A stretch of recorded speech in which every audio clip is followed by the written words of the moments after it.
가정의 달 찬양에 진심으로 감사를 드립니다. 성도님들의 많은 기도 가운데 지난주에 제가 아틀란타에 내셔널 컨퍼런스 온 프리칭 우리 세미나를 잘 마치고 이렇게 돌아오게 되었습니다. 60여 년의 전통이 있는 그 내셔널 컨퍼런스 프리칭은 가장 큰 그 설교학자들하고 그 교회 목사님들이 참여하는 컨퍼런스인데요. 올해는 이 아래에 있는 유웅열 목사님이라고 워싱턴 중앙교회 담임 목사님이신 유웅열 목사님이 최초로 한국인으로서 키노트 스피커로 1세이신데 정말 유창한 영어로 집회를 아주 가장 인도하는 대표적인 그 사역을 길을 여는 그러한 일이 있었습니다. 주제는 이 세상에 다 broken, 다 깨어지게 되어 있는 이 세상 가운데 어떻게 그것을 우리가 회복할 것이냐, 말씀 사역 가운데 하나님이 주신 교회 선포의 사역 가운데 교회를 통해서 세상이 어떻게 회복할 것인가에 관한 집회, 또 세미나, 또 워크숍 같은 것들이 굉장히 많이 있었습니다. 우리 교회도 말씀 가운데 온전히 서가고 우리뿐만 아니라 우리의 주의를 회복시키는 그러한 교회가 되기를 원합니다. 5월 가정의 달을 맞이하여서 우리 자녀들을 말씀과 훈계로 분노케 하지 않고 양육하는 말씀, 또 부모님에게는 순종하는 그 효로, 또 어머니의 참사랑으로 나아가는 그 말씀을 보고 오늘은 가정에 관해서 특별히 남편과 아내의 부부에 관한 말씀을 보기를 원합니다. 우리 기도하겠습니다. 사랑하는 하나님 아버지 감사합니다. 가정의 달을 맞이하여 천국에 가족된 우리 언덕교회 모든 가정들이 그리스도의 향기가 되고 또 하나님 아름다운 천국의 가정들이 되기를 간절히 원합니다. 오늘도 말씀을 통해 나의 삶, 나의 가정, 또 우리의 교회와 이 세상을 돌아볼 수 있도록 도와주시며 변화받고 회개하며 하나님의 말씀 가운데 회복되어지고 온전게 되는 우리의 심령과 가정과 교회가 될 수 있도록 하나님 역사하여 주시옵소서. 예수 그리스도의 이름으로 간절히 기도드립니다. 아멘. 한국의 당시의 국보 1호였던 그 남대문이라고 불리우는 숭례문이 우리 정신 이상자가 불을 놓는 바람에 방화로 이렇게 다 타게 되었습니다. 오른쪽 위에 나와 있는 그런 모습인데요. 이것을 이제 복원하기 위해서 수많은 그 건축학자들, 또 고고학자들, 또 나무에 관련돼 있는, 또 그림에 관련돼 있는 많은 사람들이 모여서 4년 동안이나 이 일에 수백억, 또 수천억을 추가해 가지고 국보를 회복하는 그러한 작업을 하였습니다. 그리고 작년에 오른쪽 아래에 나와 있는 것처럼 모든 사람들이 옛날 그대로의 모습으로 정말 그대로 환원이 되었다라고 하면서 국가의 경축의 행사를 수많은 그 외부에 있는 손님들을 모시고 행사를 하게 된 것입니다. 그런데 회복이 다 될 줄 알았는데 1년도 되지 못해서 왼쪽 아래에 나와 있는 것처럼 나무들이 갈라지고 저 그림의 단청들이 떨어지고 구조적으로도 이게 문제가 많이 있어서 여러 사람들이 이 도대체 어떻게 된 것인가 지금 여기에 대한 조사가 일어나고 있습니다. 그래서 어떤 사람들은 제대로 나무를 구입하지 않았다, 또 인공적으로 여러 가지 빨리 짓기 위해서 중간에 돈을 빼먹고 여러 가지 넣지 않아야 될 것을 넣었다, 여러 가지 것들, 한국의 여러 가지 무너져 있는 모습이 국보의 회복 가운데서도 이렇게 누수가 되는 그러한 일이 있는 것입니다. 한번 무너진 것을 그대로 회복하는 것은 굉장히 많은 노력이 필요합니다. 짓는 것은 오래 걸리지만 무너뜨린 것은 너무 쉽고요. 무너뜨린 것을 다시 짓는 것은 굉장히 어렵다라는 것입니다. 19세기에 있는 많은 그 건축 양식이 있는 유레카 캘리포니아에 있었던 스티븐 고든이라는 사람이 있습니다. 이분이 그 오른쪽 아래에 나와 있는 밀튼 카슨 홈을 레스토어한 사람으로 굉장히 유명한 분입니다. 빅토리안 시대의 퀸 앤 아니면 퀸 엘리자베트의 건축 양식을 100년, 200년이 흐른 후에도 어떻게 이것을 복원할 것인가 이걸 쭉 연구했는데요.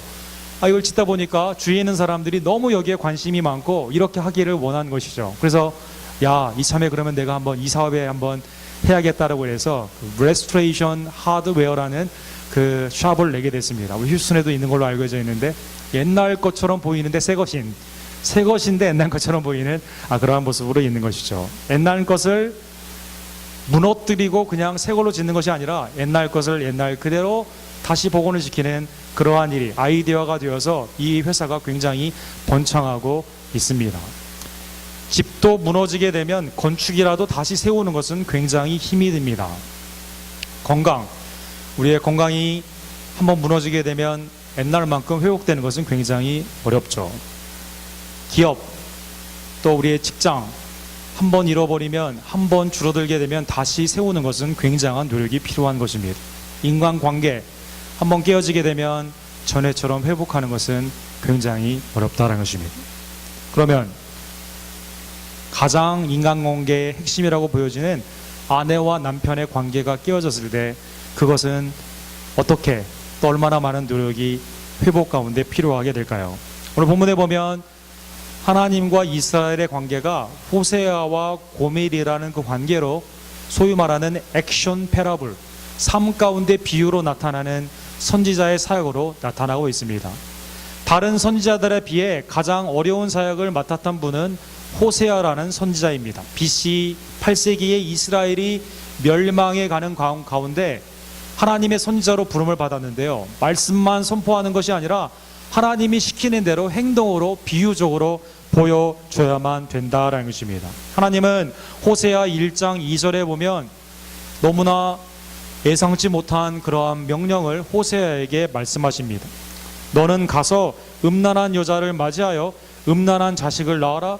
이 나라가 여호와를 떠나 크게 음란함이니라. 아니, 선지자면 하나님의 정결의 성혼의 모습을 거룩하게 나타나기 위해서 좋은 규숙감을 찾아야 되고 정결한 아이를 낳아야 되는 거 아닙니까?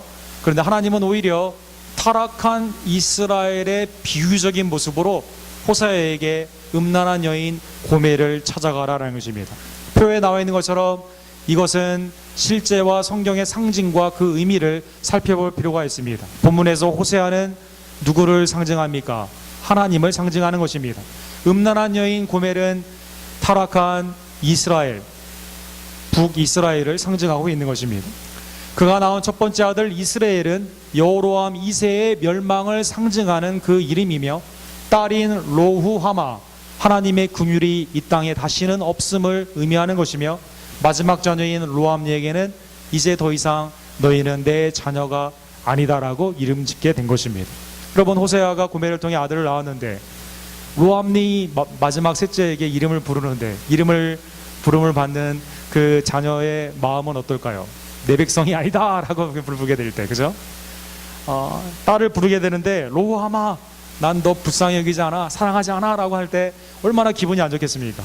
근데 이것은 하나님과 이스라엘의 관계를 결혼의 관계로 지금 비유적으로 말씀하여 준 것입니다. 그러면 왜 하나님과 이스라엘의 관계가 부부로 말하면 음란한 관계로 타락하게 되었을까요? 그것은 32절에 나와 있는 것처럼 이스라엘의 자손이 다른 신을 섬기고 건포도 과자를 즐겼다라고 나와 있습니다. 다른 신을 섬기며 우상의 제물 가운데 쓰였던 건포도 과자를 그들은 먹으며 즐거워하였던 것입니다.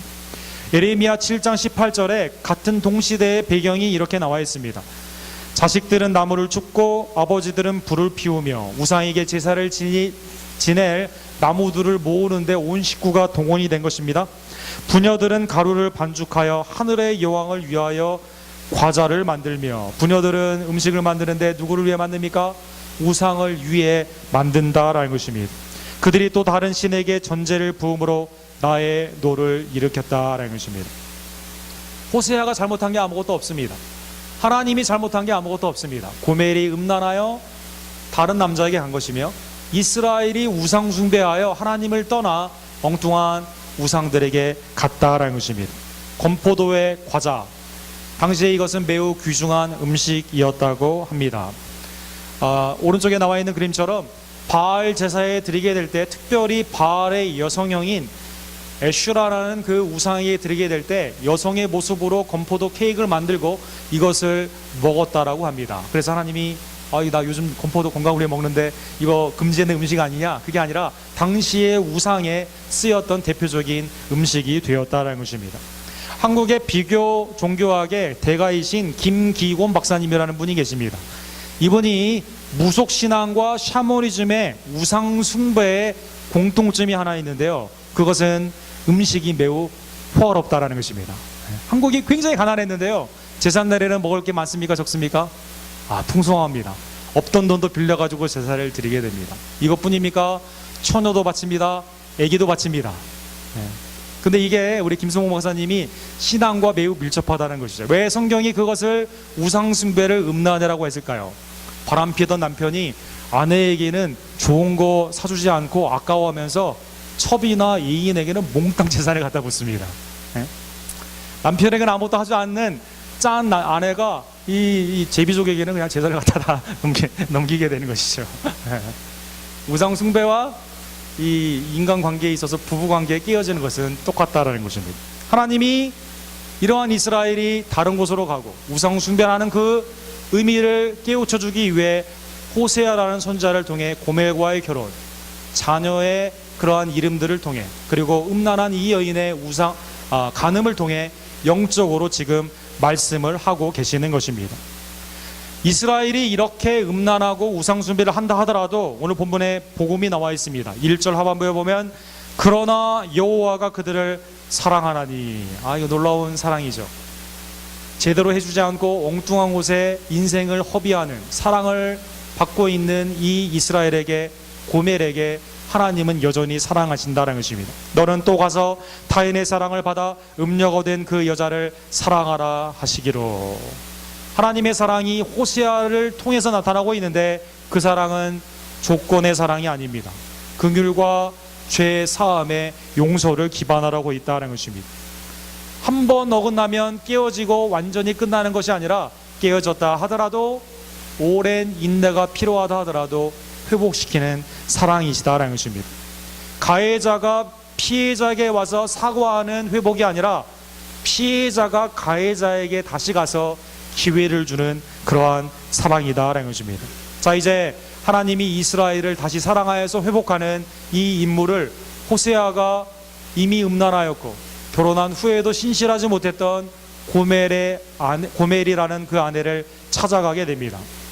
회복하는 데는 어떠한 노력이 들어가게 될까요? 옛날에 집 무너진 것도 회복하는 거, 깨어진 것도 붙이는 거, 관계, 기업, 가정 모든 것들이 거기에는 많은 노력이 필요하다라는 것입니다. 오늘 2절에 보면 호세아가 전 재산을 팔아 아내를 다시 노예 시장에 나와 있는 이 아내를 사오게 되는 것입니다. 내가 은 15개와 보리 한 호멜 반으로 나를 위하여 그를 샀고, 호멜은 220리터 정도 되는 부피를 의미하는데 한 호멜 반이면 330리터입니다. 왜?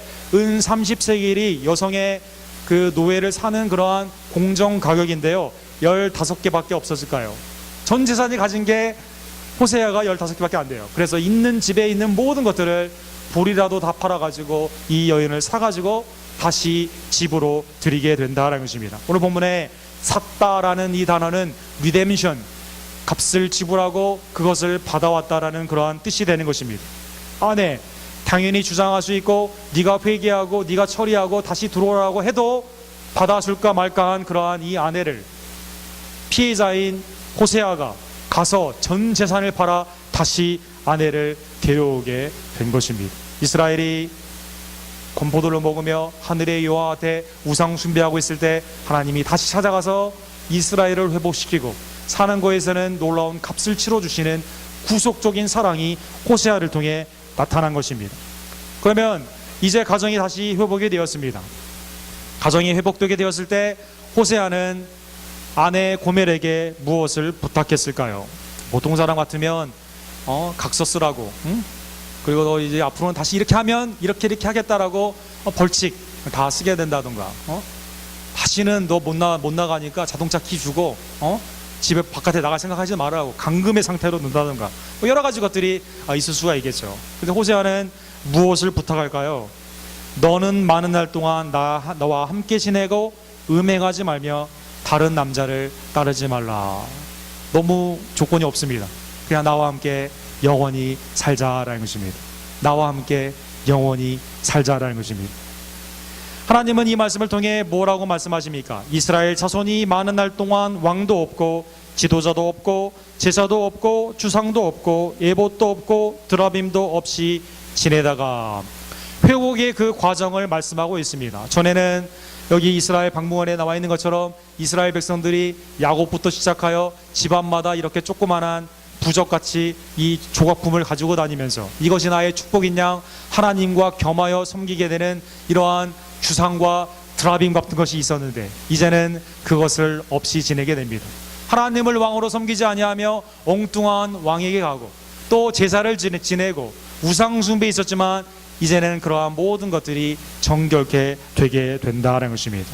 하나님이 전적인 이 은혜로 고멜이 이 호세아를 통해 회복이 되는 것처럼 이제 이스라엘이 회복이 되게 되는 것입니다. 5절에 보면 그 회복의 과정이 이렇게 나와 있습니다. 그 후에 이스라엘 자손이 돌아와서 그들의 하나님 여호와 그들의 왕 다윗을 찾고 마지막 날에는 여호와를 경외함으로 여호와와 그의 은총으로 나아가리라. 비로소 모든 인생의 낭패 이 남자 저 남자에게 다 당한 후에 그런데 하나님의 놀라운 은총으로 다시 삼바된 이스라엘이 주님 앞에 나와 은총과 기쁨을 누리게 되는 것입니다. 예레미야 3장 14절에 보면 하나님은 이 말씀을 이렇게도 표현하십니다.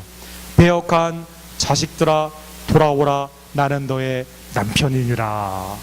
원래 문법적으로는 배역한 자식들아 돌아오라 나는 너의 아버지다 라고 하는 것이 맞습니다. 그런데 하나님은 두 개의 상징을 두 개로 표현합니다. 아버지도 되시며 남편도 되시는 하나님께서 배역한 자식들아 돌아오라 나는 내 남편이 되게 됨이라는 것입니다. 그런데 이 말씀은 성경을 보시는 분들이 이제 궁금해 여기는 것이 이스라엘이 그러면 돌아왔느냐, 이 말씀이 도대체 언제 역사에게 성취되었는가 궁금증을 일어나게 합니다. 그렇죠. 이스라엘의 20명의 왕이 다 타락했고 결국 아수르에게 망하지 않았습니까? 남유다가 결국 타락하여 새로운 다윗이 나오는 메시아의 사상은 있었지만 왕들이 다 실패하고 결국 바빌론에게 망하지 않았습니까? 페르시아와 알렉산더와 로마 가운데 이스라엘은 한 번도 하나님의 은총 가운데 순종으로 음란을 버리고 정결함으로 나온 일이 없었다라는 것입니다. 이것은 누구를 통해 역사적으로 성취가 됩니까? 우리를 위해 이 땅에 오신 예수 그리스도로 말미암아 성취가 된 것입니다. 베드로전서 1장 18절에 보면 우리가 조상이 물려준 헛된 행실에서 대속함을 받은 것은 은이나 금같이 없어질 것이 아니요 오직 흠없고 점없는 어린 양 같은 그리스도운 보배로운 피로 된 것이니라. 우리가 그리스도로 말미암아 속량 죄 사함의 은총, 그리스도가 우리의 죄값을 치러줌으로 말미암아 하나님의 은총 가운데 구원을 받게 된 것입니다. 비로소 예수 그리스도를 통해 유대인뿐만 아니라 심지어 외인이었던 우리 한국인까지도 다 구원을 받게 되는 복음 가운데 예수 그리스도를 듣고 믿게 됨으로 말미암아 그의 속량, 그의 값의 치러줌으로 말미암아 죄와 사망에서 구원을 받게 된 것입니다. 로마서 3장 24절에는 이렇게 표현합니다. 그리스도 예수 안에 있는 속량으로 말미암아 하나님의 은혜로 값없이 의롭다 하심을 얻은 자 되었느니라. 고멜이 호세아를 위해 한 것이 아무것도 없습니다. 이스라엘 모든 죄된 인생들이 하나님을 위해 한 것이 아무것도 없습니다. 그런데 경건치 않은 우리들이 예수 그리스도가 이 땅에 오심으로 말미암아 대속물로 그의 삶을 내어줌으로 말미암아 그를 믿는 자에게 구원이 그대로 은혜 가운데 일어나게 되었다는 것입니다. 사랑하는 성도 여러분, 호세아의 이 놀라운 사랑, 하나님의 사랑, 그 하나님의 사랑이 그리스도를 통해 우리에게 임함을 기뻐하시고 그리스도께 정결함으로 순결함으로 신실히 헌신하는 하나님의 백성들 되기를 간절히 원합니다. 하나님의 사랑이 호세아의 가정을 통해 비유가 되었다면 이게 신약으로 넘어오면서 반대로 가정의 남편과 아내의 사랑이 하나님의 사랑을 예표하는 것으로 이렇게 표현이 되어 있습니다. 에베소 5장에 보면 바울 사도는 이러한 구약적인 배경 가운데 음란이 번창하였던 에베소 교회를 향해서 이것을 뒤집어서 거꾸로 말하고 있습니다. 그리스도가 교회를 사랑한 것을 가정 가운데 적용해라라는 것입니다. 가정의 사랑을 통해 하나님을 나타내는 것처럼 호세아의 시대에 있는 것처럼 신약에서 남편이 아내를 사랑하고 아내가 남편을 순종하는 그것 가운데 그리스도와 교회의 관계를 나타내라는 것입니다. 당시에 문화적으로는 상상도 할 수 없었던 그러한 명령이 오늘 본문 25절에 남존 여비의 사상에 강했던 에베소 성도를 통해 나타나고 있습니다. 남편들아 아내 사랑하기를 그리스도께서 교회를 사랑하시고 그 교회를 위하여 자신을 주신 같이 하라라는 것입니다. 당시에 그레코 로만 사회에서는 여자는 성의 욕망의 대상이나 언제든지 버릴 수 있거나 아이를 낳는 도구에 불과했습니다. 결혼은 언제나 이혼, 첩이나 이런 걸로 말미암아 망가지는 것이 태반이었던 그때, 남편들이 그리스도가 교회를 사랑하듯 몸을 내어주는 사랑으로 하라는 것입니다. 타락 전에 하나님은 아담을 만드십니다. 아담을 남편으로 삼고 하와를 아내로 삼는 그러한 가운데 여인을 어떻게 창조하십니까? 갈비뼈에서 취하여 창조하게 된 것입니다. 여러분, 아담이 그때 하나님 너무 억울합니다. 저를 잠들게 하시더니 제 몸을 내 가셨네요. 이건 부당합니다. 그냥 흙에서 따로 만들지 않으셨습니까? 라고 불평하지 않고 창세기 2장 23절에 보면 오히려 하나님께 이렇게 찬양을 합니다. 내 뼈 중에 뼈요 살 중에 살이라 이것을 남자에게서 취하였은즉 여자라 부르리라 하리라. 너무 감사한 거예요. 내 몸에서 떼어나가서 아내를 만들어준 그 하나님을 너무 감사하게 생각했다는 것입니다. 세상은 이 결혼의 아름다운 한 몸이 되는 것을 깨고 가정이 망가지는 그러한 상황 가운데 그리스도 안에서 교회를 세우신 하나님의 그 사랑을 경험한 남편들은 아내를 똑같이 내 몸을 내어주시 희생적인 사랑으로 사랑하라는 것입니다. 오늘 이 표에 보시면 남편과 그리스도가 이렇게 비교가 되어 있습니다. 그리스도는 자신을 교회를 위해 희생을 하였습니다. 교회가 거룩하기를 원하십니다. 그래서 물과 말씀으로, 세례와 말씀으로 정결케 하여 주시는 것입니다. 마찬가지로 남편도 자기 아내를 위해 희생해야만 됩니다. 아내가 거룩하기를 원하기 때문에 지켜야만 됩니다. 그리고 아내를 내 몸처럼 아껴야만 된다는 것입니다. 그리스도가 교회를 사랑하는 그 예가 어디 있느냐? 정말 그리스도께서 교회를 세우시고 그리스도를 거룩하게 하는 그거 예가 어디 있느냐? 라고 물었을 때 그리스도 안에 있는 가정이 롤 모델이 되어야 된다는 것이죠. 휴스턴에 수많은 가정이 무너지고 진정한 사랑이 없는 이때 그리스도의 사랑, 교회를 향한 거룩하심, 공급하심, 또 인내하심, 그 사랑이 어디 있느냐? 사람들이 물어보게 될 때 언덕교회 가봐라, 언덕교회 남편들을 보라 하면 사람들이 아멘. 왜 웃으시죠? 아멘하고 이렇게 사람들이 남편들을 보라 하게 되면 된다는 것입니다. 남편들 아멘 없으십니까? 하나님의 말씀을 거부하십니까? 하나님의 말씀을 그대로 믿고 아내를 내 몸처럼 사랑하는 그리스도가 교회를 위해 내 몸을 내어주시고 거룩하게 하신 그 사랑으로 아내를 돌보시는 우리 남편들이 되기를 주님의 이름으로 간절히 축원합니다. 여기 아내들만 아멘을 하시네요. 마음에 아멘을 안 했다 하더라도, 입술로 안 했다 하더라도 마음으로 아멘 하실수록 믿고 진행하도록 하겠습니다. 오늘 본문에 보면 똑같이 아내에게도 명령하고 있습니다. 22절과 23절에 보면 아내들이여 자기 남편에게 복종하기를 죽게 하듯 하라. 이는 남편이 아내의 머리됨이 그리스도께서 교회의 머리됨과 같음이니 그가 바로 몸의 구주시니라 라고 말씀하고 있습니다. 이 말씀은 인간의 타락에 깨어진 가정의 저주가 그리스도 안에서 축복으로 바뀌는 놀라운 대언의 말씀이 되는 것입니다. 여러분, 타락 후에 하나님께서 뱀에게 저주의 말씀을 하시죠. 남편에게 하십니다. 아내에게 하십니다. 이때 아내에게 하신 저주의 말씀이 창세기 3장 16절, 요한복음 3장 16절처럼 반대로 되어 있습니다. 사랑이 없는 이 아내, 남편에게 선악을 알게 하는 나무를 주게 하고 주관하여서 먹게 한 이 아내에게 하나님이 이렇게 말씀하세요. 원어적인 표현이 공동 번역에 참 잘 되어 있는데 이렇게 되어 있습니다. 그리고 여자에게 하나님이 말씀하십니다. 너는 아이를 낳을 때 몹시 고생하리라. 고생하지 않고는 아이를 낳지 못하리라. 남편을 마음대로 주무르려고 싶겠지만 언어의 표현을 너무 잘했어요. 주관하려고 한다는 뜻입니다. 원한다라는 뜻입니다. 도리어 남편의 손아귀에 들리라. 아내는 어떤 마음이 있어요? 하나님의 질서 가운데 교회가 머리가 되시고 예수가 머리가 되시고 교회가 몸된 것처럼 생명의 구주가 되시고 생명의 소스가 되시고 권위의 주제가 되신 그 그리스도께 교회가 순복하듯 순복해야만 된다는 것입니다. 타락한 세상에서는 아내가 남편을 주무른다라는 것입니다. 예? 우리 언덕교에 있는 사랑하는 아내 여러분, 남편을 주무르라고 하시면 성경적인 질서에 어긋난다는 것이죠. 우리 성도님들, 우리 남편들이 너무 착해가지고요, 화장실 앞에 이 가방 들고 서 있는 모습 보면서 참 안타깝습니다, 여러분. 교회가 그리스도께 어떻게 순종하느냐, 어디에 가면 되느냐? 그리스도인의 가정에 가면 된다는 것입니다. 휴스턴에 무너진 많은 가정 가운데 아내가 도대체 어떻게 살아야 되고, 교회가 어떻게 하나님께 순복하느냐, 어디 가면 되느냐? 휴스턴 언덕교회 아내들을 보라 라고 하는 놀라운 간증들이 넘치기를 주님의 이름으로 간절히 축원합니다.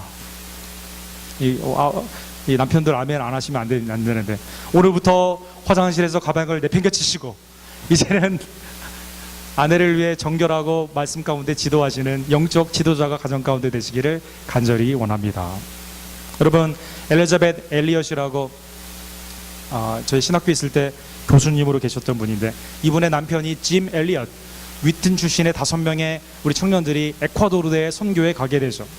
거기에 후아노르라는 이 종족에게 복음을 증거하다가 이 종족이 오해를 해가지고 창으로 찔러가지고 이 사람들 다 죽이게 됩니다. 20대에 하나님 앞에 생명을 드린 이 청년들입니다.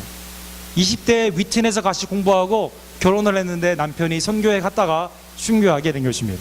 그리고 딸과 더불어 오른쪽에 나와 있는 것처럼 자기 남편을 죽인 그 종족을 향해서 생애를 바친 분이 엘리자벳 엘리엇이라는 아주 순교자의 아내, 아주 지금은 가정사역 많이 하고 계시는데요, 아주 훌륭한 분이시죠. 지금도 살아계시고 왕성하게 활동하십니다. 그런데 이분이 론리니스라는 유명한 책을 썼어요. 고독이라는 책을 썼습니다. 자, 이제 남편이 죽어서 왔습니다. 15일 만에 위튼에서 장례식을 치르게 되었습니다. 그때까지 남편은 하나님이 불러주시기 때문에 마음에 큰 충격이나 이런 것보다도 그냥 마음에 담담함이 있었다고 합니다. 그런데 깊은 고독과 마음 가운데 비탄 눈물이 흐르는 순간이 언제였느냐, 그녀의 간증에 보면 이제 장례식이 마쳤어요. 장례식이 마친 후에 식사를 하게 됩니다. 식사를 하게 되는데 위튼 강당 뒤쪽에 식당 하나는 그 카페테리아에 가서 음식을 준비하는 이 교회의 아내들이 음식을 하면서 무슨 얘기를 했을까요? 남편의 흠을 잡으면서 음식을 하고 있었다는 것이죠. 네. 살아있는 남편에게 순종하며 기쁨으로 대하지 못하고 살아있는 남편에게 흠을 잡고 일하는 이것을 보면서, 하나님, 내 남편은 살려주셨으면 내가 정말 너무나도 순종하고 하나님의 뜻 가운데 살할 텐데 내 남편은 불러가시고 오히려 불평하는 저 아내의 남편, 저런 분들은 계속 살아있는, 그때 마음 가운데 큰 고독이 왔다고 합니다. 사랑하는 성도 여러분, 우리 가운데는 남편이나 아내가 먼저 소천하여서 외로움 가운데 있는 분들이 많이 계시죠. 그분들에게 여러분 여쭤보시면 아마 살아있을 때 얼마나 많은 일들을 해줬으면 좋았을 것인가, 아쉬움들을 많이 말씀하고 있습니다. 사랑하는 언덕교회 성도 여러분, 그리스도가 교회를 사랑하듯 남편이 아내를 사랑하기를 간절히 원합니다. 교회가 그리스도께 순복하듯 순종하는 아내들이 되기를 간절히 원합니다. 1960년대 미국의 히피의 문화와 여러 가지 오픈 메리지, 성적인 범람 가운데 이혼율이 급증하고 있을 때 에릭 세이걸이라는 유명한 소설가가 있죠. 이분이 러브 스토리라는 그 책을 쓰게 됩니다. 그리고 이게 영화에 대해서 라이언 오네일과 엘리 맥거로 1970년대 이 영화가 나와가지고 아마 대부분들이 여러분 이 영화를 보셨을 것입니다. 이 영화에 보면 에릭 세이걸의 그 철학이 담겨 있죠. 지금 세상이 거꾸로 가고 있는 이때 아름다운 사랑이 뭐냐? 그것은 아내가 백혈병으로 죽는다 하더라도 병상을 끝까지 지키고 사랑을 지키는 의지적인, 희생적인 그러한 부부의 사랑이다라는 것입니다. 세상도 이러한 러브스토리 같은 영화를 보면서 감동을 받습니다. 그리스도의 더 큰 놀라운 사랑을 받은 우리 언덕교회 모든 성도 여러분, 그리스도 안에서 아내를 희생적으로 사랑하시고 그리스도 안에서 남편에게 순종하는 축복된 가정들이 되기를 간절히 원합니다. 기도하겠습니다. 사랑하는 하나님 아버지, 감사합니다. 하나님의 은혜 가운데 우리를 죄와 사망에서 구원하여 주시며 그리스도의 정결한 신부로 삼아주심에 진심으로 감사를 드립니다.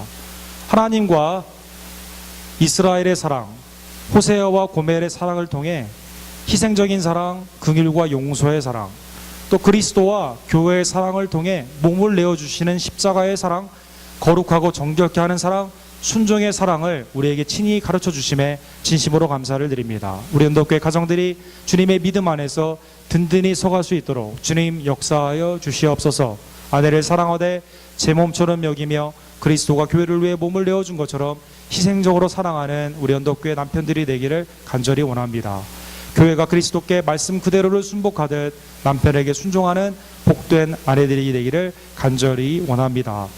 또한 우리 가운데 고아와 과부와 형편 가운데 어려운 배우자가 없는 많은 사람들, 그리스도의 이 놀라운 사랑을 동시에 받고 있음을 깨달으며 정결한 교회의 신부로서 그리스도의 아름다운 영광의 사역 가운데 점없고 흠없이 세워지는 복된 성도의 삶으로 하나님 앞에 귀히 쓰임받는 아름다운 거룩한 지체로서 하나님 축복하여 주시옵소서. 예수 그리스도의 이름으로 간절히 기도드립니다. 아멘.